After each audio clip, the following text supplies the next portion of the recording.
Tapi lagi-lagi ada 1000 alasan untuk tidak menepati janji kan. Katanya janji itu tidak ada sebuah hutang yang hari ini harus dilunasi. Karena ketika pilkadanya selesai. Pilkadanya selesai. Oh, sudah lunas? Saya kira belum barangkali ya. Karena yang punya likuiditas itu Pak Sandi. Tapi lagi-lagi ada 1000 alasan untuk tidak menepati janji kan.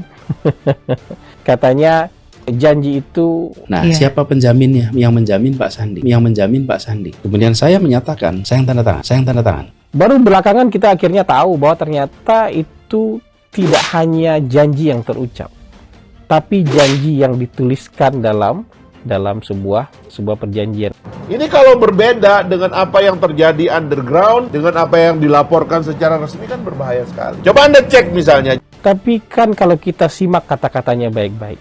Pada poin ke-7 bertuliskan Anies Baswedan dan Sandiaga bila menjadi Gubernur DKI Jakarta dan Wakil Gubernur, maka Sandiaga berjanji menghapuskan dan membebaskan Anies dari hutang tersebut melalui kesepakatan. Namun hingga saat ini yang beredar hanya sebuah statement bahwa hutang tersebut telah lunas, bukan sebuah surat kesepakatan. Setelah saya sholat istiqoroh, setelah saya menimbang konsultasi dengan keluarga, saya tidak ingin melanjutkan pembicaraan. Berapa nilainya? Nilainya berapa ya? 50 miliar barangkali. Surat diduga pengakuan utang Anies Baswedan pada Pilkada DKI Jakarta pada tahun 2017 lalu beredar di media sosial. Dalam surat tersebut, Anies Baswedan meminjam uang untuk kepentingan kampanye dengan total senilai 92 miliar rupiah. Sementara ini ada perjanjian utang piutang 50 miliar. Sisanya gimana? Nah yang gini-gini nih repot, jangan. Itu kan implikasinya besar. Mengenai perjanjian hutang Anies Baswedan, jika sudah lunas dan selesai, mengapa masih diungkit dan menjadi bola panas bagi Anies Baswedan? Yang punya logistik kan Sandi. Siapa berutang, siapa yang diutangi? Ya pasti yang punya duit memberikan hutang kepada yang tidak punya duit. Jadi Pak Sandi mengutangi Pak Anies? Kira-kira begitu. Yang itu saya lihat. Nah itu juga nggak melibatkan Partai Gerindra kan. Erwin Aksa kan cerita itu antara Bang Sandi sama Mas Anies. Menjadi aneh gitu ketika sekarang kita bicarakan soal hutang yang belum selesai. Sudah selesai ketika dulu. Karena perjanjiannya begitu. Tapi lagi-lagi ada 1000 alasan untuk tidak menepati janji kan. Katanya janji itu sudah lunas? Saya kira belum barangkali ya.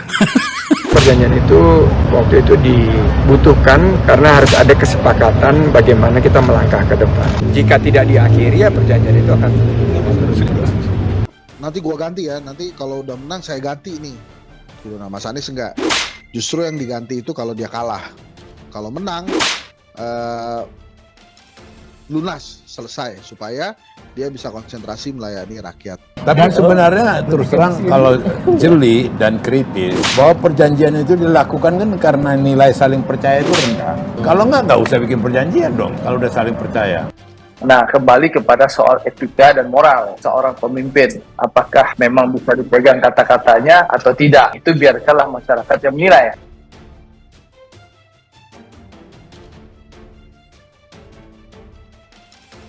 Tersebarnya surat pernyataan terkait hutang Anies Baswedan pada Pilkada DKI Jakarta tahun 2017. Dalam surat tersebut, Anies meminjam uang untuk kepentingan kampanye senilai 92 miliar kepada Sandiaga Uno dan pihak lainnya.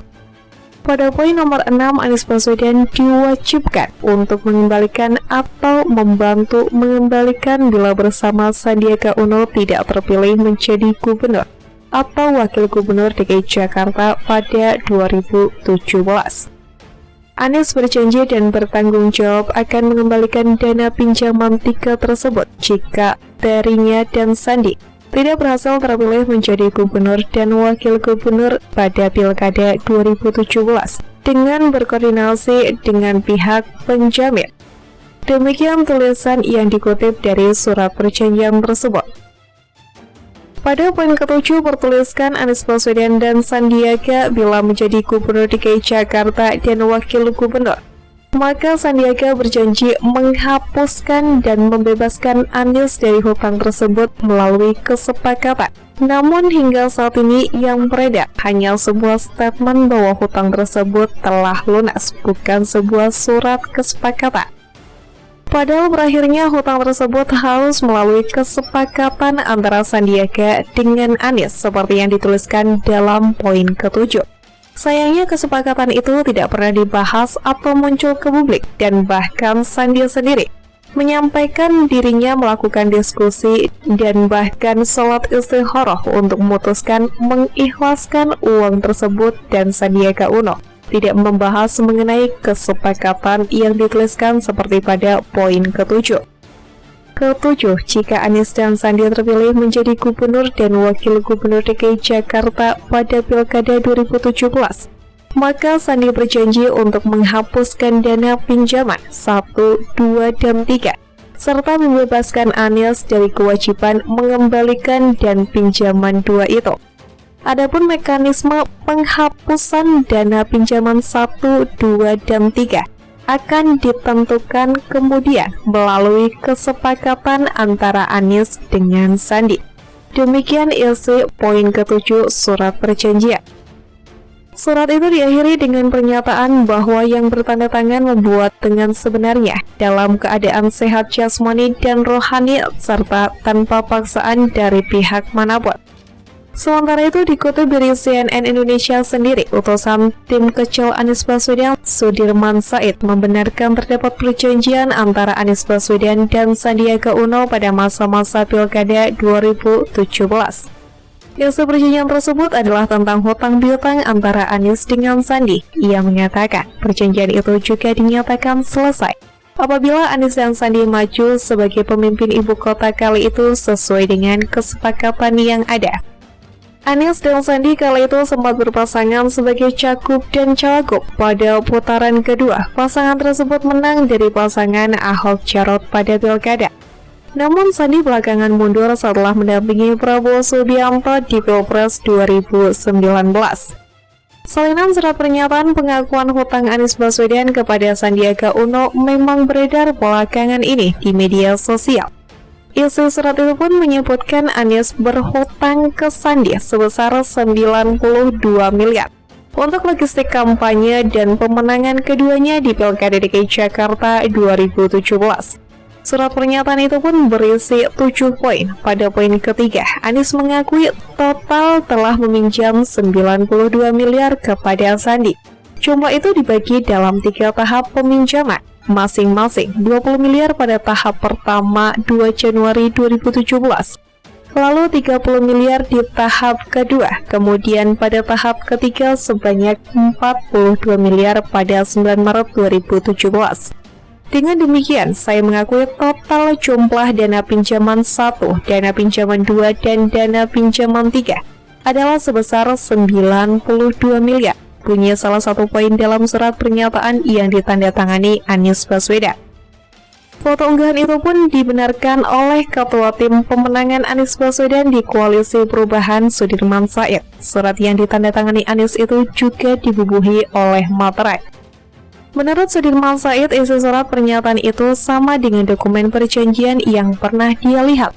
Menurut dia, isi tersebut telah menyepakati bahwa besaran jumlah hutang tersebut akan lunas jika keduanya menang di Pilkada.